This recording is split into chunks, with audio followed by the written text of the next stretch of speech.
ಸ್ನೇಹಿತರೆ, ಇತ್ತೀಚೆಗೆ ಸಿದ್ದರಾಮಯ್ಯನವರ ಸರ್ಕಾರ ರಾಜ್ಯದ ವಿವಿಧ 39 ನಿಗಮ ಮಂಡಳಿಗಳಿಗೆ ಕಾಂಗ್ರೆಸ್ನ ಕಾರ್ಯಕರ್ತರು ಹಾಗೂ ಕಾಂಗ್ರೆಸ್ನ ನಾಯಕರಿಗೆ ವಿವಿಧ ಅಧ್ಯಕ್ಷ ಹಾಗೂ ಉಪಾಧ್ಯಕ್ಷ ಹುದ್ದೆಯನ್ನು ಕೊಟ್ಟು ನೇಮಕವನ್ನ ಮಾಡಿತ್ತು. ಈ ನೇಮಕ ಸಾಕಷ್ಟು ಗೊಂದಲಗಳಿಗೆ ಕಾರಣ ಆಗಿದ್ದು, ದಿನದಿಂದ ದಿನಕ್ಕೆ ಈ ಒಂದು ಪಟ್ಟಿಯಲ್ಲಿ ಬದಲಾವಣೆ ಆಗ್ತಾ ಇರತಕ್ಕಂಥದ್ದು ಕಾಂಗ್ರೆಸ್ ಕಾರ್ಯಕರ್ತರ ದೊಡ್ಡ ಆಕ್ರೋಶಕ್ಕೆ ಕಾರಣ ಆಗಿದೆ.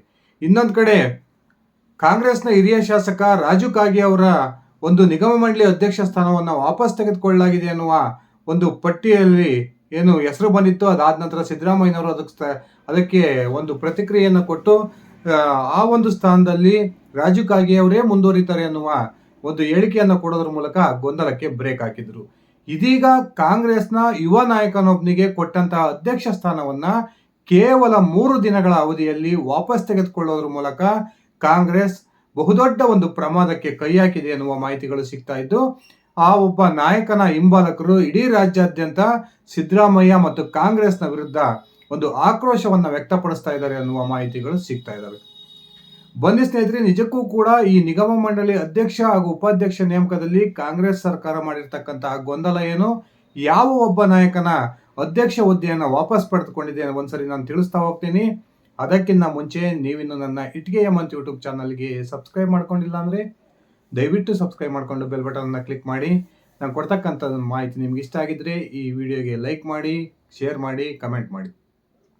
ಸ್ನೇಹಿತರೆ, ಇತ್ತೀಚೆಗೆ ರಾಜ್ಯದ ಕಾಂಗ್ರೆಸ್ ಸರ್ಕಾರ ವಿವಿಧ 39 ನಿಗಮ ಹಾಗೂ ಮಂಡಳಿಗಳಿಗೆ ತಮ್ಮ ಪಕ್ಷದ ಕಾರ್ಯಕರ್ತರು ಹಾಗೂ ಹಿರಿಯ ನಾಯಕರಿಗೆ ಅವಕಾಶವನ್ನು ಕೊಟ್ಟು ಒಂದು ಅಧ್ಯಕ್ಷ ಉಪಾಧ್ಯಕ್ಷ ಪಟ್ಟಿಯನ್ನು ಬಿಡುಗಡೆ ಮಾಡಿತ್ತು. ಬಹುತೇಕ ಆ ಪಟ್ಟಿಯಲ್ಲಿದ್ದಂತಹ ನಾಯಕರು ಈಗಾಗಲೇ ಆಯಾಯ ನಿಗಮ ಮಂಡಳಿಗಳಲ್ಲಿ ಅಧಿಕಾರವನ್ನು ವಹಿಸಿಕೊಂಡಿದ್ದಾರೆ.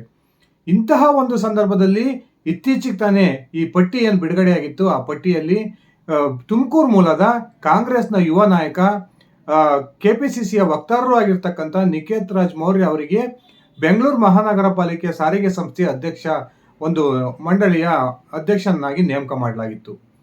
ಆ ನಿಕೇತ್ ರಾಜ್ ಮೌರ್ಯ ಅವರು ಕೂಡ ಮೊನ್ನೆ ಇದರ ಒಂದು ಅಧ್ಯಕ್ಷತೆಯನ್ನು ವಹಿಸಿಕೊಂಡು ಅಧಿಕಾರವನ್ನು ಸ್ವೀಕಾರ ಮಾಡಿದ್ರು. ಇಡೀ ಸೋಷಿಯಲ್ ಮೀಡಿಯಾದಲ್ಲಿ ಅವರ ಅಭಿಮಾನಿಗಳು ದೊಡ್ಡ ಮಟ್ಟದ ಸಂಭ್ರಮವನ್ನು ಆಚರಿಸಿದ್ರು. ಆದರೆ ನಿಕೇತ್ ರಾಜ್ ಮೌರ್ಯ ಅವರ ಬೆಂಬಲಿಗರ ಸಂಭ್ರಮ ಹೆಚ್ಚು ಕಾಲ ಉಳಿಲಿಲ್ಲ. ಅವರು ಅಧ್ಯಕ್ಷರಾಗಿ ಅಧಿಕಾರವನ್ನು ಸ್ವೀಕರಿಸಿದ 3 ದಿನದ ಅವಧಿಯಲ್ಲಿ ಅವರ ಅಧ್ಯಕ್ಷ ಸ್ಥಾನವನ್ನ ರಾಜ್ಯದ ಕಾಂಗ್ರೆಸ್ ಸರ್ಕಾರ ಹಿಂಪಡ್ಕೊಂಡಿದೆ ಎನ್ನುವ ಮಾಹಿತಿಗಳು ಸಿಗ್ತಾ ಇದ್ದು, ಇದೀಗ ರಾಜ್ಯ ಕಾಂಗ್ರೆಸ್ ಸರ್ಕಾರದ ಈ ನಿರ್ಧಾರದ ವಿರುದ್ಧ ನಿಕೇತ್ ರಾಜ್ ಮೌರ್ಯ ಅವರ ಅಭಿಮಾನಿಗಳು ತೀವ್ರ ಆಕ್ರೋಶವನ್ನು ವ್ಯಕ್ತಪಡಿಸ್ತಾ ಇದ್ದಾರೆ ಎನ್ನುವ ಒಂದು ಮಾಹಿತಿಗಳು ಸಿಗ್ತಾ ಇದ್ದಾವೆ. ಇದು ಕಾಂಗ್ರೆಸ್ ಒಬ್ಬ ಹಿಂದುಳಿದ ವರ್ಗದ ನಾಯಕನಿಗೆ, ಅದರಲ್ಲೂ ಕೂಡ ಯುವ ನಾಯಕನಿಗೆ ಮಾಡದಂತ ಅವಮಾನ. ನಿಕೇತ್ ರಾಜ್ ಮೌರ್ಯ ಅವರು ಯಾವುದೇ ಕಾರಣಕ್ಕೂ ಈ BMTC ಸಂಸ್ಥೆಯ ಉಪಾಧ್ಯಕ್ಷ ಸ್ಥಾನವನ್ನ ವಹಿಸಿಕೊಳ್ಬಾರ್ದು. ಅವರಿಗೆ ಕಾಂಗ್ರೆಸ್ಗೆ ತಕ್ಕನಾದಂತಹ ತಿರುಗೇಟನ್ನು ಕೊಡಬೇಕು.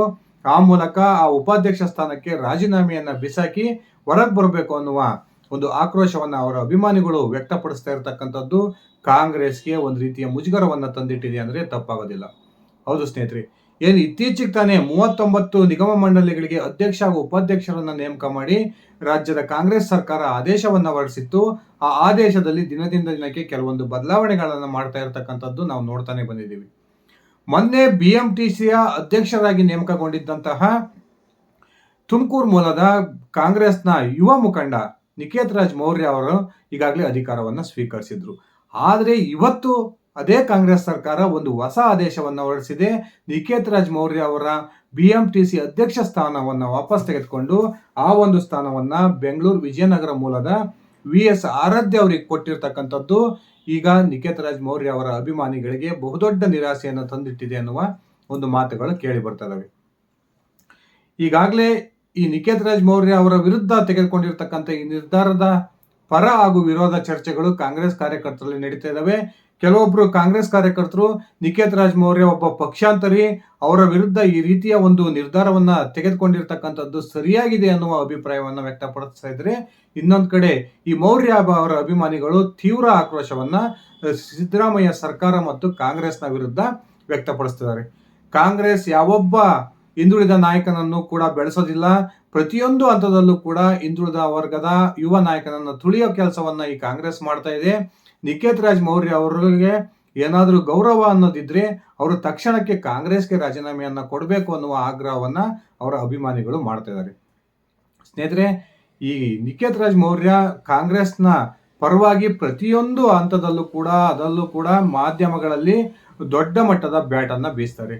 ಸಾಕಷ್ಟು ಸುದ್ದಿಗೋಷ್ಠಿಗಳಲ್ಲಿ ಸರ್ಕಾರದ ಪರವಾಗಿ ಒಂದು ಸಮರ್ಥನೆಯನ್ನು ನಡೆಸ್ತಕ್ಕಂಥ ನಿಖೇತ್ ರಾಜ್ ಮೌರ್ಯ ಅತ್ಯುತ್ತಮ ವಾಗ್ಮಿ ಅಂತಕ್ಕಂಥದ್ದು ಎಲ್ಲರಿಗೂ ಗೊತ್ತು. ಇಂತಹ ಒಬ್ಬ ನಿಖೇತ್ ರಾಜ್ ಮೌರ್ಯ ಅವರಿಗೆ BMTC ಅಧ್ಯಕ್ಷ ಸ್ಥಾನವನ್ನು ಕೊಟ್ಟು ರಾಜ್ಯದ ಕಾಂಗ್ರೆಸ್ ಸರ್ಕಾರ ಆದೇಶವನ್ನು ಹೊರಡಿಸಿತ್ತು. ಅವರ ಅಭಿಮಾನಿಗಳು ದೊಡ್ಡ ಮಟ್ಟದಲ್ಲಿ ಸಂಭ್ರಮವನ್ನು ಕೂಡ ಆ ಸಂದರ್ಭದಲ್ಲಿ ಮಾಡಿದ್ರು. ಆದರೆ ಈ ಸಂಭ್ರಮ ಜಾಸ್ತಿ ಕಾಲ ಉಳಿಲಿಲ್ಲ. ಈ ಆದೇಶ ಹೊರಬಂದಂತಹ 3 ದಿನಗಳ ಅವಧಿಯಲ್ಲಿ ಮತ್ತೊಮ್ಮೆ ರಾಜ್ಯದ ಕಾಂಗ್ರೆಸ್ ಸರ್ಕಾರ ಹೊಸ ಆದೇಶವನ್ನು ಕೊಟ್ಟಿದ್ದು ನಿಖೇತ್ ರಾಜ್ ಮೌರ್ಯ ಅವರನ್ನ ಅದೇ BMTC ಸಂಸ್ಥೆಗೆ ಉಪಾಧ್ಯಕ್ಷನನ್ನಾಗಿ ನೇಮಕ ಮಾಡಿದೆ. ಅವರು ವಹಿಸಿಕೊಂಡಿದ್ದಂತಹ ಅಧ್ಯಕ್ಷ ಹುದ್ದೆಯನ್ನ ಬೆಂಗಳೂರಿನ ಹಿರಿಯ ಕಾಂಗ್ರೆಸ್ ಮುಖಂಡ VS ಆರಾಧ್ಯ ಅವರಿಗೆ ಕೊಡೋದ್ರ ಮೂಲಕ ನಿಖೇತ್ ರಾಜ್ ಮೌರ್ಯ ಅವರಿಗೆ ಬಹುದೊಡ್ಡ ಆಘಾತವನ್ನ ಕಾಂಗ್ರೆಸ್ ಸರ್ಕಾರ ಕೊಟ್ಟಿದೆ ಅನ್ನುವ ಒಂದು ಮಾಹಿತಿಗಳು ಸಿಗ್ತಾ ಇದ್ದು, ಇದೇ ರೀತಿಯ ಗೊಂದಲ ಸಾಕಷ್ಟು ಒಂದು ನಿಗಮ ಮಂಡಳಿಗಳಲ್ಲೂ ಕೂಡ ಉಂಟಾಗಿರ್ತಕ್ಕಂಥದ್ದು ಕಾಂಗ್ರೆಸ್ನ ಒಂದು ಏನು ಸರ್ಕಾರದಲ್ಲಿರ್ತಕ್ಕಂಥ ಪ್ರಮುಖ ನಾಯಕರ ಹಿಡಿತ ತಪ್ಪಿದೆ ಅನ್ನುವ ಒಂದು ಸಂಕೇತ ಆಗಿದೆ ಅನ್ನುವ ಆಕ್ರೋಶ ಕೂಡ ರಾಜ್ಯಾದ್ಯಂತ ವ್ಯಕ್ತವಾಗ್ತಾ ಇದೆ. ಈ ನಿಖೇತ್ ರಾಜ್ ಮೌರ್ಯ ಅವರ ಈ ಅಧ್ಯಕ್ಷ ಸ್ಥಾನವನ್ನು ವಾಪಸ್ ಪಡ್ಕೊಳ್ಳೋದ್ರಲ್ಲಿ ಈ DK ಶಿವಕುಮಾರ್ ಅವರ ಒಂದು ತಂತ್ರ ಕೆಲಸ ಮಾಡಿ ಅನ್ನುವ ಆರೋಪಗಳು ಕೂಡ ಕೇಳಿ ಬರ್ತಾ ಇದ್ದು, ನಿಜಕ್ಕೂ ಕೂಡ ಈ ನಿಗಮ ಮಂಡಳಿ ಅಧ್ಯಕ್ಷ ಸ್ಥಾನವನ್ನು ವಾಪಸ್ ತೆಗೆದುಕೊಳ್ಳೋದ್ರಲ್ಲಿ DK ಶಿವಕುಮಾರ್ ತನ್ನ ಪ್ರಭಾವವನ್ನು ಬಳಸಿದ್ರ ಅನ್ನುವ ಪ್ರಶ್ನೆಗಳು ಕೂಡ ಹುಟ್ಕೊಂಡಿದ್ದಾವೆ. ಸ್ನೇಹಿತರೆ, ಈ ಮೊದಲು BJPಯಲ್ಲಿದ್ದು ನರೇಂದ್ರ ಮೋದಿ ಅವರ ಪರವಾಗಿ ಇಡೀ ರಾಜ್ಯಾದ್ಯಂತ ಪ್ರಚಾರ ಸಭೆಗಳನ್ನು ನಡೆಸಿ ಯುವಕರನ್ನ ಸೂಜಿಗಲ್ಲಿನಂತೆ ಸೆಳೆದಿದ್ದಂತಹ ನಿಖೇತ್ ರಾಜ್ ಮೌರ್ಯ ಬದಲಾದಂತಹ ರಾಜಕೀಯ ಸನ್ನಿವೇಶದಲ್ಲಿ ಸಿದ್ದರಾಮಯ್ಯನವರ ಪರವಾಗಿ ಕಾಂಗ್ರೆಸ್ನ ಸೇರ್ಪಡೆಯಾಗಿದ್ದರು. ಅದಾದ ನಂತರ ಎಲ್ಲ ಹಂತದಲ್ಲೂ ಕೂಡ ಕಾಂಗ್ರೆಸ್ ಸರ್ಕಾರವನ್ನ ಒಂದು ಸಮರ್ಥನೆ ಮಾಡಿಕೊಳ್ಳೋದ್ರ ಮೂಲಕ, ಕಾಂಗ್ರೆಸ್ ಪಕ್ಷವನ್ನ ಸಮರ್ಥನೆ ಮಾಡಿಕೊಳ್ಳೋದ್ರ ಮೂಲಕ ಯುವಕರನ್ನ ಕಾಂಗ್ರೆಸ್ ಪರವಾಗಿ ಹಿಡಿದಿರ್ತಕ್ಕಂಥ ಪ್ರಯತ್ನವನ್ನ ನಿಖೇತ್ ರಾಜ್ ಮೌರ್ಯ ಅವರು ಮಾಡ್ತಾನೆ ಬಂದಿದ್ರು. ಇಂತಹ ನಿಖೇತ್ ರಾಜ್ ಮೌರ್ಯ ಅವರಿಗೆ ಇದೀಗ ಕಾಂಗ್ರೆಸ್ ಬಹುದೊಡ್ಡ ಅವಮಾನವನ್ನ ಮಾಡಿದೆ ಅನ್ನುವ ಒಂದು ಆಕ್ರೋಶ ಇಡೀ ರಾಜ್ಯಾದ್ಯಂತ ವ್ಯಕ್ತವಾಗ್ತಾ ಇದ್ದು, ಈ ಒಂದು ಆಕ್ರೋಶ ಯಾವ ಮಟ್ಟಕ್ಕೆ ಹೋಗುತ್ತೆ ಅನ್ನೋದು ಇನ್ನೂ ಕೂಡ ನಿರೀಕ್ಷೆ ಮಾಡೋದಿಕ್ಕೆ ಸಾಧ್ಯವಿಲ್ಲ. ಕುರುಬ ಸಮುದಾಯಕ್ಕೆ ಸೇರಿದ ಸಿದ್ದರಾಮಯ್ಯನವರ ಕಟ್ಟ ಬೆಂಬಲಿಗನಾಗಿರ್ತಕ್ಕಂಥ ಈ ನಿಖೇತ್ ರಾಜ್ ಮೌರ್ಯ ಅವರಿಗೆ ಆಗಿರ್ತಕ್ಕಂಥ ಈ ಅವಮಾನ ನಿಜಕ್ಕೂ ಕೂಡ ಒಂದು ರೀತಿ ಸಿದ್ದರಾಮಯ್ಯನವರಿಗೆ ಸರ್ಕಾರದಲ್ಲಿ ಹಿನ್ನಡೆ ಅನ್ನುವ ವಿಶ್ಲೇಷಣೆಗಳು ಕೂಡ ನಡೀತಾ ಇದ್ದು, ಈ ಒಂದು ವಿಚಾರದಲ್ಲಿ DK ಶಿವಕುಮಾರ್ ಅವರ ಕೈ ಮೇಲಾಗಿದೆ ಅನ್ನುವ ಚರ್ಚೆಗಳು ಕೂಡ ಆರಂಭಗೊಂಡಿದ್ದಾವೆ.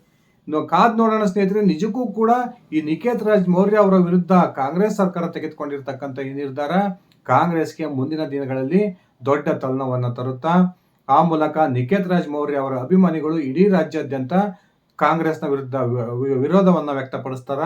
ಈ ಒಂದು ವಿಚಾರದ ಕುರಿತು ನಿಮ್ಮ ವೈಯಕ್ತಿಕ ಅಭಿಪ್ರಾಯವನ್ನು ಕಮೆಂಟ್ ಮಾಡಿ. ಇದಿಷ್ಟಾಗಿತ್ತು ನನ್ನ ಇವತ್ತಿನ ಈ ವಿಡಿಯೋ. ನಾನು ಕೊಟ್ಟಿರ್ತಕ್ಕಂಥ ಮಾಹಿತಿ ನಿಮ್ಗೆ ಇಷ್ಟ ಆಗಿದ್ರೆ ಈ ವಿಡಿಯೋಗೆ ಲೈಕ್ ಮಾಡಿ, ಶೇರ್ ಮಾಡಿ, ಕಮೆಂಟ್ ಮಾಡಿ. ಧನ್ಯವಾದಗಳು ಸ್ನೇಹಿತರೆ. ಶುಭ ದಿನ.